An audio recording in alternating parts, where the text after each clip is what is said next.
Hello everyone, welcome to my channel gearbox and motor. मैं हूं Shobhit Kubde and आज हम शेयर करेंगे टाटा कार का ओनरशिप रिव्यू। रिसेंटली इस कार को 10,000 किलोमीटर्स एंड 1 ईयर कंप्लीट हो चुका है। तो आज हम जानेंगे क्या है इसके पॉजिटिव्स, क्या है इसके नेगेटिव्स एंड क्या रहा हमारा सर्विस सेंटर का एक्सपीरियंस एंड क्या थी इसकी सर्विस कॉस्ट। एंड ये कार पानी में भी थोड़ी डूब गई थी, तो आज हम ये भी जानेंगे कि उसके बाद में इस कार में क्या क्या इशूज़ आए एंड उसके बाद इसने कैसा परफॉर्म किया।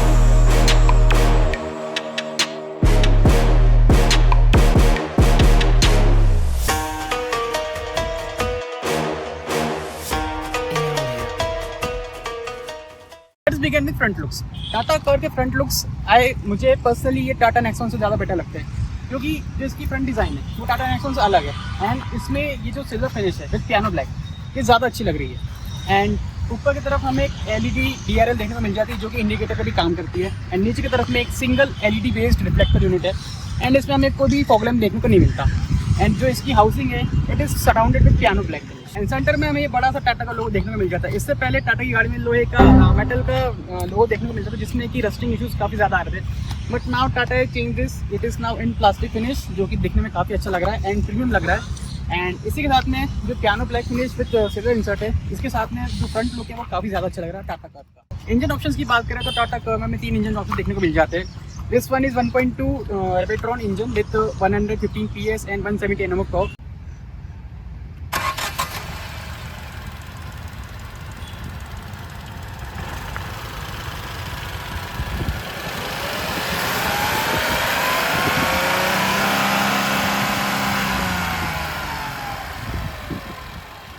एंड इसके ऊपर जो वेरिएंट आता है उसमें 1.2 ही इंजन आता है टर्बो पेट्रोल में, लेकिन वो उसमें थोड़ी सी ट्यूनिंग चेंज है। एंड इट्स हाइपेरियन इंजन, जिसमें 125 PS एंड 225 Nm का टॉर्क है। एंड इसके अलावा जिसमें इंजन ऑप्शन आता है तीसरा वो है डीजल इंजन, जो कि सबसे बेटर मुझे लगता है, क्योंकि उसमें एयरक्लू का कोई भी सिस्टम नहीं है कि उसमें एयरक्लू डालना पड़ेगा। एंड उसकी power approximately 115 horse power and 260 Nm of torque. And here is the key of Tata car. इस वेरिएंट में हमें जो की टाटा टियागो एंड टाटा टिगोर में देखने को मिलती है, उस टाइप की इसमें देखने को मिली with lock and unlock features and also headlamp function के साथ में। इसमें कोई बूट ओपनिंग या रिलीज की बटन नहीं है। So here is the side profile of Tata Curvv. This is coupe design and under 10 lakhs और under 15 lakhs this is the best design I have ever seen. जिसके डिज़ाइन लैंग्वेज एंड उसकी design elements है वो काफ़ी ज़्यादा अच्छे हैं। And look wise ये टाटा नेक्सॉन को हर एक मामले में मीट करती है। साइज की बात करें so it's 215/65 R16 alloy wrench steel RIMS. इसमें कोई भी एलॉय देखने को नहीं मिलता है, लेकिन जो इसका व्हील कैप है ये काफ़ी ज़्यादा स्पोर्टी है with piano black finish. And कहीं ना कहीं ये एलॉय की कमी पूरी कर देता है।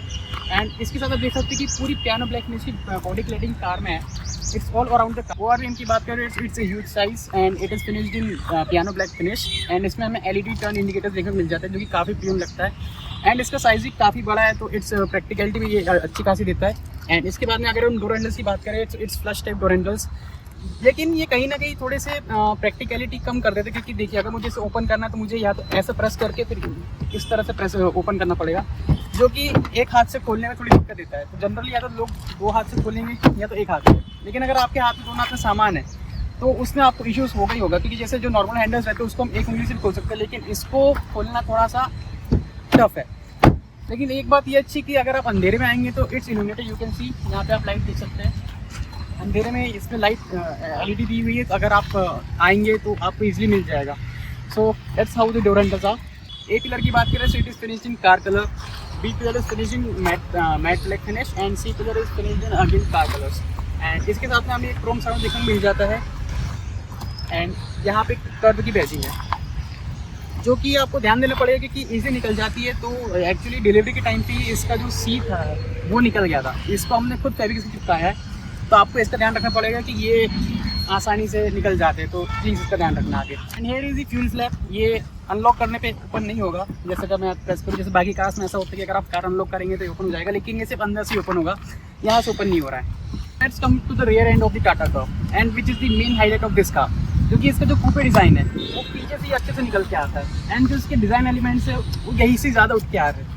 एंड अगर टेल लैम्प की बात करें so it is finished in piano black finish and लग नहीं रहा है कि यहाँ पे टेल लैम्प है। एंड यहीं पे नीचे देखेंगे तो आप रिफ्लेक्टर्स है एंड इसी के साथ में आपको रिवर्स पार्किंग लैम्प भी देखने को मिल जाएगा, जो कि सिर्फ एक साइड में आएगा, वो भी इस साइड में, दोनों साइड में नहीं थी, शायद पोस्ट कटिंग हुई है। एंड ऊपर की तरफ हमें शार्क फिन एंटीना देखने को मिल जाता है एंड जो हाई स्टॉप लैम्प है वो यहाँ पे पोजिशन है, यहाँ पे कभी आपको देखने को नहीं मिलेगा।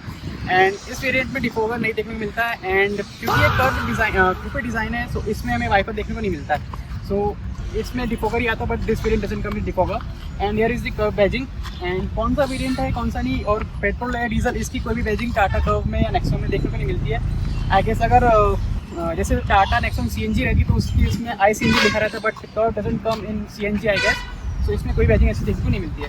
एंड यहीं पे टाटा का लोगो है बीच में बड़ा सा एंड इसके यहाँ पे कैमरे की प्लेसमेंट है एंड यहाँ पे 2 पार्किंग सेंसर देखने को मिल जाते हैं। This variant come with only 2 parking sensor, जो कि आपका काम कर देते ठीक ठाक, बट आपको एक्स्ट्रा प्रिकॉशन लेके चलना पड़ेगा जब भी आप रिवर्स पार्किंग करेंगे। And here is the reflector and जो रियर बम्पर है उसमें पियानो ब्लैक की फिनिशिंग देखने को मिल जाती है। So this was all about rear profile. And एक और बात, जब हमारी कार फंसी थी तो इसमें कोई भी हमें हुक नहीं देखने को मिला था, जो रेयर हुक रहता है, जो टोइंग हुक रहता है वो इसमें है ही नहीं, वो सिर्फ आगे की तरफ में, पीछे की तरफ में इसमें कोई भी हुक नहीं दिया, जो कि हमको निकालने के टाइम में काफ़ी परेशानी आई थी। आप उस रील में देख सकते हैं कि हमने कैसे कार उठा के लेके गए थे, तो आप उस रील में देख सकते हैं। बूट स्पेस की बात करें तो इट्स 500 लीटर्स एंड अगर आपको बूट ओपन करना तो हियर इज द बटन, ये इतने ईजिली नहीं मिलती, हमें भी 1 हफ्ते का टाइम लगा था इसको ढूंढने में। जैसे कि आप देख सकते हैं here is the lamp for by number plate and boot size इसका काफ़ी मैसिव साइज़ का है and it's 500 litres. And parcel tray की बात करें सो टाटा के कोई भी प्रोडक्ट में पार्सल ट्रे अब ऐसे बाय डिफॉल्ट ये लोग देखते नहीं कार के साथ में, इसको अलग से परचेज करना पड़ता है, लेकिन हमें ज़रूरत नहीं लगी पार्सल ट्रे की, सो हमने इसको नहीं लिया। स्टेफनी की बात करें so its position here and it is same size the tyres 215/65 R16 Goodyear tyre, इसमें भी वॉइड नहीं है। एंड जो स्पेस मैनेजमेंट है वो काफ़ी अच्छा है, क्योंकि आपको यहाँ मैसिव साइज का बूट स्पेस देखने को मिल जाता है, बीइंग अ कूपे डिज़ाइन, तो आपको स्पेस और लगेज को रखने में कोई भी दिक्कत नहीं आएगी। एंड यहाँ साइड में भी आपको हिडन स्टोरेज स्पेस देखने को मिल जाता है, जैसे कि आप देख सकते हैं लो कलर की फ्यूज बॉक्स है, लेकिन ऐसा नहीं है, ये दोनों साइड में दिए हुए हैं। एंड इसी के साथ में आपको 1 kg के टोइंग हुक भी मिल जाते हैं, जिसमें आप सामान कुछ टांग सकते हो लगे तो। कर्व के इंटीरियर्स की बात करें इट्स वेरी प्रीमियम, क्योंकि आप देख सकते हैं कि ये जो पियानो ब्लैक की फिनिश है विद सम डिज़ाइन एलिमेंट, ये काफ़ी ज़्यादा अच्छा लग रहा है। एंड जो इसकी AC की प्लेसमेंट्स है एंड ये जो वाइट कलर का यहाँ पे एलिमेंट दिया हुआ है, इससे इसका प्रीमियम लुक्स और भी ज़्यादा एनहांस हो रहे हैं एंड दिखने में ये काफ़ी अच्छा लग रहा है। एंड स्पेशली जो इसका सेंटर कंसोल का लेआउट है, पहले इंफोटेनमेंट स्क्रीन, फिर AC वेंट्स एंड फिर क्लाइमेट कंट्रोल, ये देखने में काफ़ी ज़्यादा प्रैक्टिकल एंड काफ़ी ज़्यादा प्रीमियम लग रहा है। So let's begin with driver side door. You can see यहाँ पे पियानो ब्लैक फिनिश देखने को मिल जाता है and here is the power window switches. कोई भी पावर विंडो में ऑटो अप या डाउन का फंक्शन देखने को नहीं मिलता है and even not in driver side as well. ये power lock switch and it the door handles finished in plastic, क्योंकि ये बेस वेरिएंट है, सेकंड बेस। एंड यहाँ पे ड्राइवर पे देख सकते हैं कि white with piano black and finish देखने को मिल जा रही है, it is some sort of plastic black.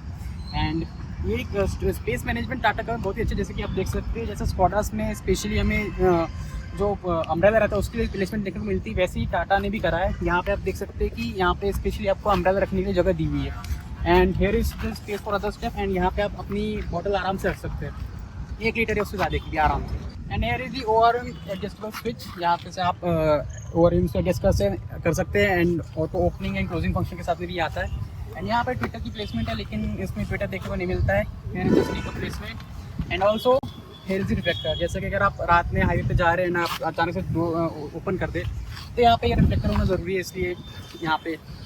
Driver seat adjustment की बात करें तो इसमें हाई एडजस्टमेंट के स्विच देखने को लीवर देखने को मिल जाता है एंड ऑल्सो रिक्लाइन एंगल भी एडजस्ट कर सकते हैं। इसमें कोई भी इलेक्ट्रॉनिक सिस्टम नहीं है इसके लिए, इट्स ऑल मैनुअल। एंड यहाँ पे आप देख सकते हैं कोई भी स्विच नहीं है, लेकिन यहाँ पे आप हिडन स्टोरेज ऐसा कंसिडर कर सकते हैं, कोई भी स्विच आपको इस साइड में देखने को नहीं मिलेगी। Here is the AC placement and यहाँ पे ड्राइवर साइड डोर के लिए जो मिरर है उस पर फॉग कभी कम जाए तो उसके लिए यहाँ पे इंस्ट्रूमेंट इस साइड में। स्टीयरिंग व्हील की बात करें, it's a 4 spoke steering wheel with illuminated Tata logo. ये टाटा की नई डिज़ाइन लैंग्वेज थी for steering wheels. And here is the piano black finish. And आप देख सकते हैं कि कार को 1 साल हो चुका है एंड इसके बाद भी इसमें थोड़ी सी स्क्रैचेस है, इतने ज़्यादा स्क्रैचेस नहीं आए। एंड बीच में हॉर्न की प्लेसमेंट है एंड लेकिन आप देख सकते हैं इसका हॉर्न कितना ही बेकार साउंड कर रहा है। ओनर इस चीज़ से बहुत नाराज़ है क्योंकि स्कूटी के जैसा लगता है। एंड राइट साइड में यहाँ पे क्रूज़ कंट्रोल की सेटिंग्स है। इस वेरिएंट में क्रूज़ कंट्रोल आ जाता है एंड ये जो स्विच है इससे आप बाकी इंस्ट्रूमेंट क्लस्टर की सेटिंग्स चेंज कर सकते हैं। एंड अगर लेफ्ट साइड की बात करें so it's multimedia control switches. यहाँ से आप वॉल्यूम इंक्रीज या डिक्रीज़ कर सकते हैं एंड इससे गाने शफल कर सकते हैं।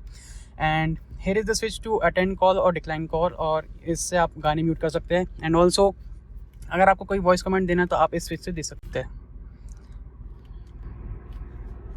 एंड स्टीयरिंग के पीछे हमें देखने को मिलता है indicator lever and left side में वाइपर्स के कंट्रोल्स। एंड अगर पानी की स्प्रे की बात करें so here it is is. And अगर आप इसे एक बार नीचे करेंगे तो ये सिर्फ एक बार के लिए ऑपरेट होगा, जो कि काफ़ी यूज़फुल रहता है अगर आपका कांच गंदा है तो। एंड इसके आगे हम बात करेंगे। एंड स्टीयरिंग के पीछे हमें देखने को मिलता है indicator lever and left side में वाइपर्स के कंट्रोल्स। एंड अगर पानी की स्प्रे की बात करें so here it is is.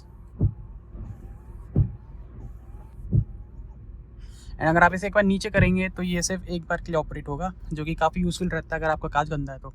अब बात करते हैं इंस्ट्रूमेंट क्लस्टर की। It's all digital unit. जैसे कि आप देख सकते हैं ओनर को अपनी कार में बहुत प्यार है, तभी इन्होंने अभी तक पन्नी नहीं हटाई है। And it's all digital unit. So आप लेफ्ट साइड में देख सकते हैं it's a tachometer and right side में fuel gauge and temperature meter देखने को मिल जा रहा है। एंड जो बीच की MID है उसमें आप देख सकते हैं स्पीड, जो भी आपने मोड सेलेक्ट कर रखा है city, sports and eco. And ऊपर की तरफ में आपको इंस्टेंटेनियस एवरेज का एक बार देखने को मिल रहा है एंड उसी के ऊपर हमें टाइम देखने को मिल रहा है। एंड उसके नीचे ही हमें trip A and trip B set करने का ऑप्शन दिख रहा है। जैसे कि आप देख सकते हैं इस अगर कंट्रोल इस स्विच से सेट करूँ so it's odo, then trip B and trip A। And इसी के साथ में आपको ट्रिप A के साथ में ट्रिप A का मैनेज भी देखने को मिल रहा है। सो एक अच्छी बात है कि अगर आपको एवरेज निकालना है पर्टिकुलर ट्रिप का तो आप इसके थ्रू निकाल सकते हैं। एंड जो बाकी सारे अदर वार्निंग साइंस है वो भी इस MID में अपने को देखने को मिल जाता है। जैसे कि जब हमारी कार पानी में गई थी तब इसमें 2-3 लाइट्स चालू हो गई थी। सो वही सारी वार्निंग लाइट्स हमें इस स्क्रीन में देखने को मिली थी। बात करें सेंटर कंसोल की सो it is the infotainment screen. It's 7 inch in size and इसमें वायर्ड आपको Apple CarPlay and Android auto देखने को मिल जाता है। It's not wireless. एंड इसके साइज़ के हिसाब से इसमें फीचर्स काफ़ी अच्छे हैं। एंड स्पेशली जो इसके साउंड क्वालिटी है अगर मैं बात करूँ so it comes with 4 JBL speakers and उसकी क्वालिटी बहुत ही शानदार है। जैसे कि हमारे ग्रुप में काफ़ी और भी कार्स हो जैसे कि Skoda Kylaq, Mahindra XUV300, Tata Tiago, Ford Figo, Venue, लेकिन सबसे बेस्ट साउंड सिस्टम मुझे इसी का लगता है विद ओनली 4 स्पीकर्स। मतलब सिर्फ 4 स्पीकर होने के बाद भी इसमें काफ़ी अच्छा साउंड सिस्टम है। एंड अगर बात करें इसके टच रिस्पॉन्स की तो इसका टच रिस्पॉन्स बहुत ही अच्छा है, कहीं पे भी कोई लैग देखने को नहीं मिल रहा है। पर थोड़ा सा हल्का सा कभी कभी डिले कर जाती है स्क्रीन जब आप एक साथ कई सारी चीज़ें कर लो तो। जैसे कि अगर मैं जल्दी जल्दी दबा दूँ तो ये थोड़ी सी लैग हो जाती है। एंड बाकी अगर आप कनेक्टिविटी की बात करें तो ब्लूटूथ इसमें बहुत ईजिली कनेक्ट हो जाता है। एंड इंफोटेनमेंट स्क्रीन के नीचे हमें AC वेंट देखने को मिल जाते हैं जो कि एडुकेटेड साइज़ में जो एयर फ्लो है वो काफ़ी अच्छा है। एंड इस वेरिएंट में पुश बटन स्टार्ट स्टॉप नहीं आता है, लेकिन स्टिल यहाँ पे एक स्पेस दिया हुआ है जहाँ पे आप अपनी बाकी चीज़ें रख सकते हैं या किसी और तरीके से यूज़ कर सकते हैं। एंड इसी के नीचे हमें यहाँ पे वाइट कलर की फिनिश देखने को मिल जाती है जो कि काफ़ी प्रीमियम दिख रही है। एंड इसके बाद में हम बात करें so I think this is the most irritating part of Tata Curvv, क्योंकि जो इसका जैसा आपको भी लग रहा होगा कि ये सिर्फ पियानो ब्लैक फिनिश है, लेकिन नहीं, ये एक क्लाइमेट कंट्रोल यूनिट है। It's all touch. जैसे कि आप देख सकते हैं ये फैन कंट्रोल के लिए है ये वाली स्विच। एंड यहाँ से आप अपना टेम्परेचर चेंज कर सकते हैं। एंड कोई भी न्यूमेरिकल डेटा नहीं है टेम्परेचर के लिए, only this bar is there. जैसे कि आप देख सकते हैं अगर ये 4 ब्लू में है तो इसका मतलब है कि लोवेस्ट टेम्परेचर है। एंड जैसे जैसे आप कम करेंगे वैसे वैसे इसका टेम्परेचर बढ़ता जाएगा। जैसे कि अगर मैं इसको पूरा रेड कर दूँ so it means it approximately 28-29 degrees. So ये एक इरिटेटिंग पार्ट मुझे इसका लगता है, क्योंकि it's all touch. Mostly generally दूसरी कार्स में हमें डाइस देखने को मिल जाए जो कि काफ़ी ज़्यादा प्रैक्टिकल रहते हैं। ड्राइविंग के टाइम में ये काफ़ी ज़्यादा इफेक्ट करते हैं। एंड जो ये इसके टचेस है ये भी कभी अच्छे से टच हो पाते, कभी नहीं हो पाते।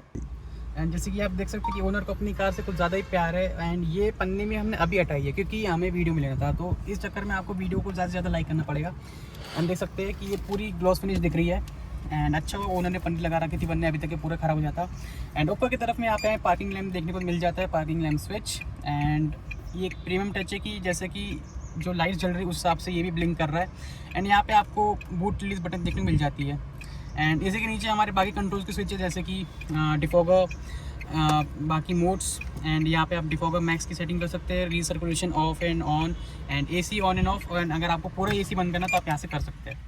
एंड इसी की तरफ हमें थोड़ा सा और स्टोरेज देखने को मिल जाता है, जहाँ पे कि आप अपनी बाकी चीज़ें रख सकते हैं। And this is the most value for money genuine accessories from Tata. ये एक कार चार्जर है जिसमें कि आपको lightning cable and C type cable ऐसी देखने को मिल जाती है। एंड यहाँ पे अलग से आप सी टाइप या USB-A लगा सकते हैं, जो कि काफ़ी ज़्यादा अच्छा प्रोडक्ट है। अगर आप कोई टाटा की कार परचेज कर रहे हैं तो आप ये टाटा के शोरूम से एज एसेसरीज ले सकते हैं। एंड अप्रॉक्सीमेटली इसकी कॉस्टिंग थी शायद 2.5 या 3,000, जो कि काफ़ी ज़्यादा वर्थ है इस चीज़ के लिए। एंड यहीं पे आप देख सकते हैं कि यहाँ पे USB-A एंड अलग से सी टाइप का ऑप्शन देखने को मिल रहा है। एंड इसी के पीछे हमें ये लीवर पोजिशनिंग देखने को मिल जाती है। This car comes with 6 speed gear and with reverse gear option. And अगर आपको रिवर्स लगाना है तो आपको इस तरफ में लगाना पड़ेगा। बाकी दूसरी कार्स में हमें लेफ्ट तरफ देखने को मिल जाता है gear, reverse gear, but this in Tata it is in right side. And इसी के पीछे हमें देखने को मिल जाते हैं ड्राइविंग मोड्स, जैसे कि city, eco, sports. By default car city mode पे रहती है। एंड अगर आपको मोड चेंज करने हैं तो आप इसको यहाँ से चेंज कर सकते हैं। Drive mode and even car भी खुद बताती है कि कौन सा मोड एक्टिवेट हुआ है, कौन सा नहीं। Drive mode activated. इसी के साइड में हमें हैंड ब्रेक की पोजीशनिंग देखने को मिल जाती है with piano black finish. And जिसकी ये वाली फिनिश है वो भी काफ़ी अच्छी है। एंड इसी के पीछे एक प्रीमियम टच देखने को मिल जाता है in Tata Curvv and in Nexon as well. ये एक शटर है जिसके अंदर आप स्टोरेज कर सकते हैं, बहुत ही अच्छा, जिससे दे सकते हैं कि ओनर ने अपनी गाड़ी का बहुत अच्छा ध्यान रखा हुआ है। एंड इसी के पीछे एक हमें आर्मरेस्ट देखने को मिल जाता है, जो कि एडजस्टेबल नहीं है, इट इज़ फिक्स्ड। एंड इसके नीचे भी हमें स्टोरेज देखने को मिल जाता है। सनवाइज़र की बात करें सो ड्राइवर साइड में कोई मिरर या लाइट देखने को नहीं मिलती है। एंड इवन पैसेंजर साइड में सिर्फ मिरर देखने को मिलता है, कोई भी लाइट नहीं है। एंड जैसे कि आप देख सकते हैं कि ओनर को कितना प्यारा है, अभी तक यहाँ की पन्नी भी नहीं हटाई इनने। And it is not adjustable I guess, या ये यहीं तक के पिक्चर आएगी। एंड अगर कैबिन लाइट्स की बात करें सो इट्स ऑल LED। सामने की तरफ में हमें एक ही लैम्प देखने को मिल जाता है। एंड ये जो यूनिट है ये कि डमी है, यहाँ पे सनरूफ के कंट्रोल्स आते हैं, लेकिन इस वेरिएंट में हमें कोई भी सनरूफ देखने को नहीं मिलती है, सो ये डमी है।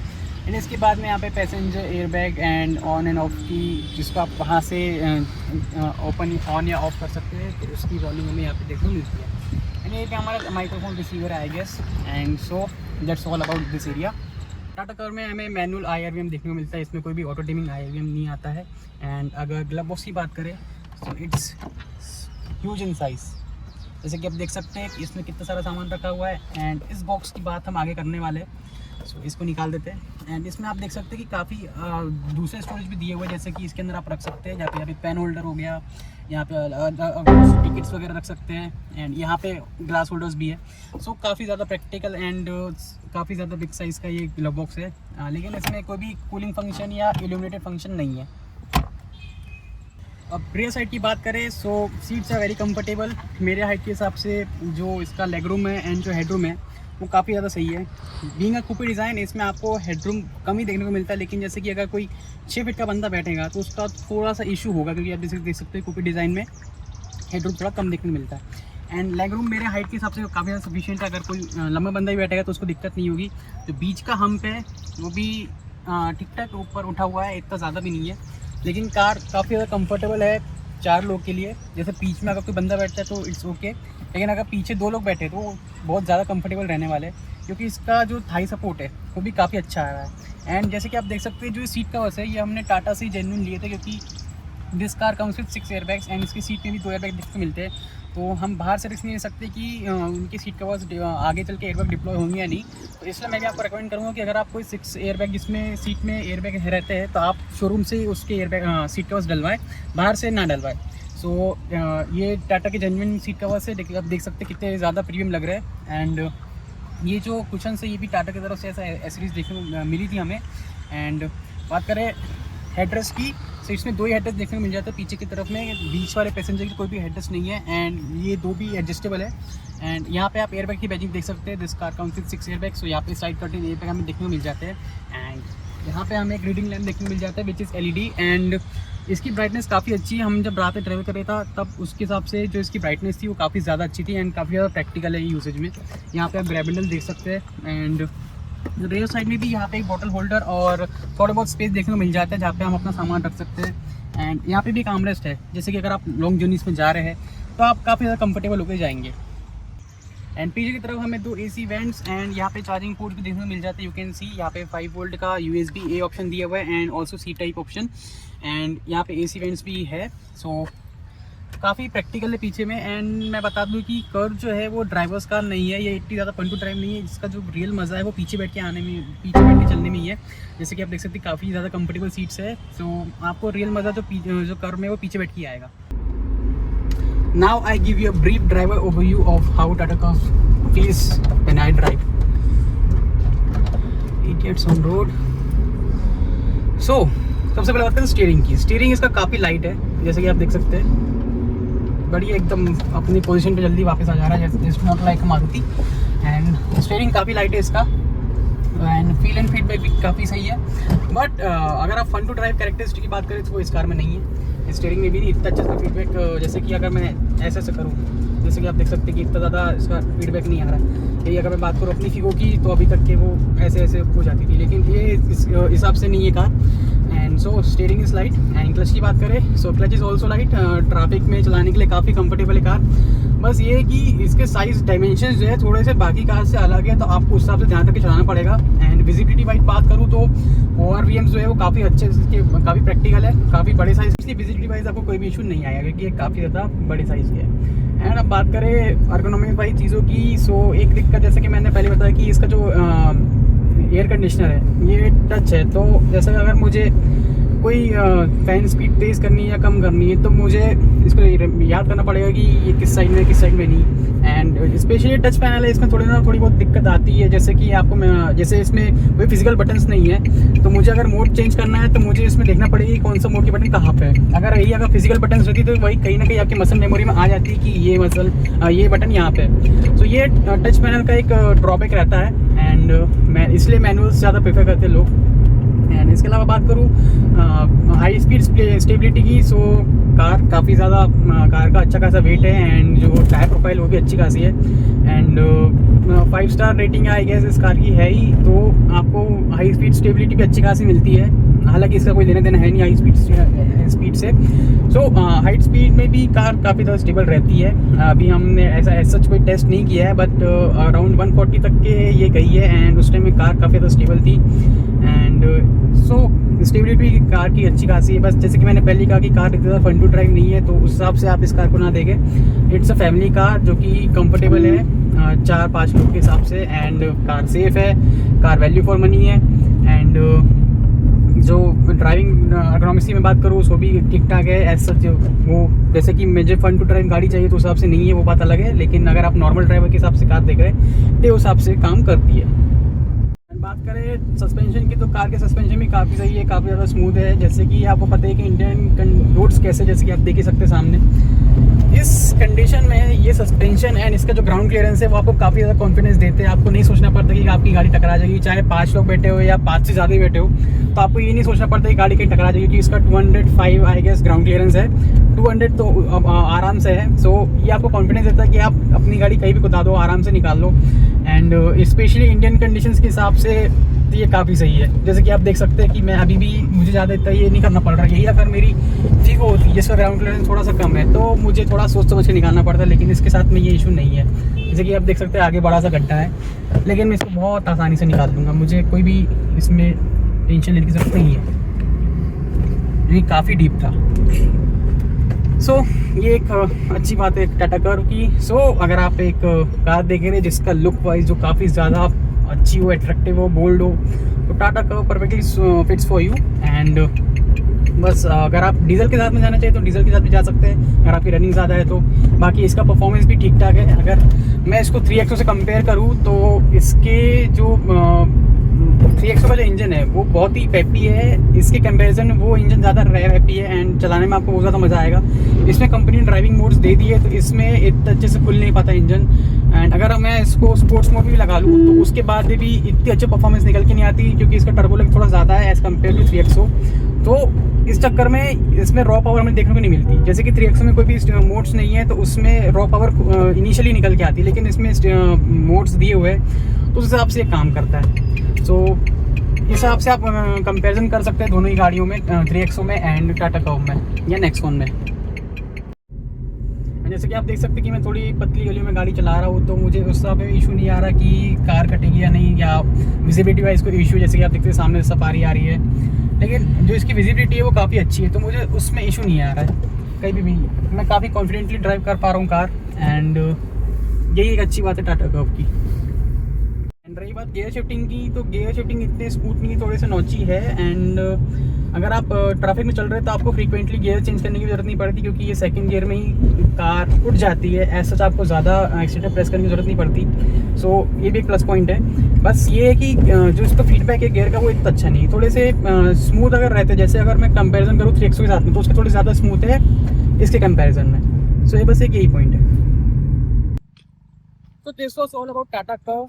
जैसे कि आपने देख लिया कि मैंने एक ओवरव्यू दे दिया पूरी कार में अभी तक क्या क्या फीचर्स है एंड क्या क्या कैसा कंफर्ट एंड कैसे कैसे फीचर्स इसमें आ रहे हैं। सो बात करके इसके सर्विस एक्सपीरियंस के बारे में, टाटा हम इसकी सर्विस कराते हैं वरेनियम टाटा में, जो कि है जेके रोड पे। एंड सर्विस एक्सपीरियंस हमारा अच्छा था, जो कि जब कार हमारी ड्रोन हुई थी, जब डूबी थी, उसके बाद में कार में जो इश्यूज थोड़े बहुत ही आए थे। थैंकफुली कार बहुत ज़्यादा अंदर डूबी नहीं थी, उसने हमें बाहर निकाले सही टाइम पे।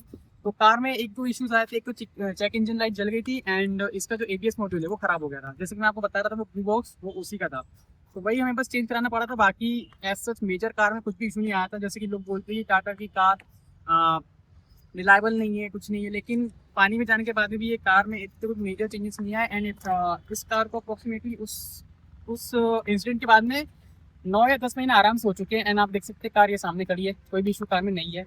सो रिलायबिलिटी वाइज कार भी अच्छी है। बस ये है कि कहीं ना कहीं सर्विस सेंटर जो है, जो जैसे कि वरेनियम है, वहाँ पे तो सर्विस सही हो जाती है इस कार की, लेकिन कुछ सर्विस सेंटर्स हैं वहाँ पे लोग का एक्सपीरियंस अच्छा नहीं रहता है। इस चक्कर में बोलते हैं कि इसकी रिलायबिलिटी या इसका सर्विस एक्सपीरियंस अच्छा नहीं है, लेकिन हमारा अभी तक है सर्विस एक्सपीरियंस अच्छा रहा है। जो इसकी फर्स्ट सर्विस हुई थी it was around 8,000 I guess, and जो इसकी सर्विस थी वो पड़ी थी हमें 7,500, विच आई गेस कि इसके हिसाब से इसका सर्विस थोड़ा सा महंगा है। मैं आपको बता दूं, पहली सर्विस जो इसकी हुई थी मेरे को वो महंगी लगी। जैसे कि हमारे ग्रुप में और भी कार्स हैं, जैसे कि 3XO है, नेक्सॉन तक यही होगी, एंड वेन्यू भी है, फीगो भी है, एंड अदर टाटा के प्रोडक्ट भी है। तो मैं बता दूं कि इसका उसके बाकी कार से कंपेरिजन करें, इसका जो सर्विस है वो थोड़ा सा एक्सपेंसिव है। एंड क्योंकि इसकी पहली सर्विस थी उसमें लेबर भी ऐड नहीं हुई थी, अगर लेबर ऐड हो जाती आराम से अप्रोक्सीमेटली उसकी प्राइस 9,000 चली जाती। सो ये एक पॉइंट है इसके बारे में कि इसकी सर्विस थोड़ी सी एक्सपेंसिव है। एंड ओवरऑल ड्राइव क्वालिटी की बात करें, आपने देख ही लिया कि ये फंटी ड्राइव नहीं है, लेकिन कार की जो बाकी जैसे अगर आपको रेगुलर ड्राइवर है तो आपको चलाने में मज़ा आएगा। एंड इसका रेस पेस काफ़ी अच्छा है। एंड ये कार की cost around 13 lakh on road पड़ी थी विद BH नंबर। अगर आप नॉर्मल लेने जाएंगे तो आपको 50-60 हज़ार और महंगी पड़ सकती है आई गेस। अभी प्राइस ज़्यादा बढ़ेगी तो मुझे पता नहीं।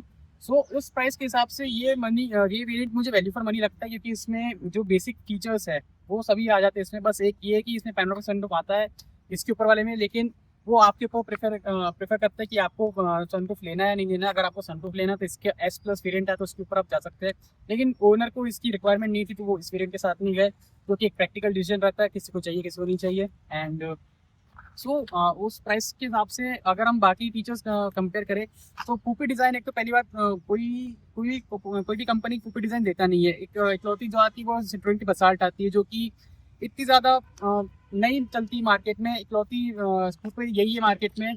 सो उसके हिसाब से मुझे काफ़ी वैल्यू फॉर मनी लगी। एंड इंजन परफॉर्मेंस वाइज आप देखिए जो इसका एवरेज आता है वो सिटी में अप्रोक्सीमेटली 9 से लेकर 12 तक वेरी करता रहता है। अगर काफ़ी ज़्यादा हैवी ट्रैफिक है तो वो 9 देगी या 8 देगी, जैसे कि आपने अभी देखा ये 8 दे रही थी, लेकिन हमने खड़ा करके यही चलाया था इसलिए काफ़ी गिर गया था। एंड अगर आप हाईवेज पे जाएंगे तो अप्रोक्सीमेटली आपको 18 तक का एवरेज दे देगी, क्योंकि इसमें 6 गियर है। आराम से क्रूज लगाइए, आप क्रूज करके लगाएंगे तो अच्छा एवरेज निकाल सकती है। So this was all about Tata Curvv I guess. अगर आपको टाटा कर्व देंगे तो मैं आपको रेकमेंड करूँगा कि आप प्लीज़ एक बार जाके टेस्ट ड्राइव करें कोई भी अपने नियर शोरूम पे, एंड उसके बाद में डिसीजन बनाए कि आपको ये लेनी चाहिए नहीं लेनी चाहिए। मैंने आपको एक जनरल ओवरव्यू दे दिया कि कार कैसी है एंड कैसा हमारा एक्सपीरियंस रहा है। हमारा एक्सपीरियंस अभी तक अच्छा ही रहा है, ऐसे कोई दिक्कत नहीं आई अभी तक के। सो या that's all from my side. इस वीडियो में मैंने हेडलाइट से लेके इतनी ज़्यादा बात नहीं करी क्योंकि इसके लिए एक डेडिकेटेड वीडियो अलग से आएगा जो कि एक नाइट परफॉर्मेंस के बारे में रहेगा, जिसमें आप देख सकते हैं कि इसकी जो लाइट्स है वो कैसे परफॉर्म कर रही है। मैं ओवर जनरल बात करूँ तो इसका ही जो ये सिंगल LED यूनिट है, सो आपको कहीं ना कहीं प्रोजेक्टर्स की या एडिशनल कुछ ना कुछ प्रोग्राम लगवाना पड़ेगा। बाकी आप उस वीडियो में चेकआउट कर सकते हैं कि इसका परफॉर्मेंस कैसा रहने वाला है।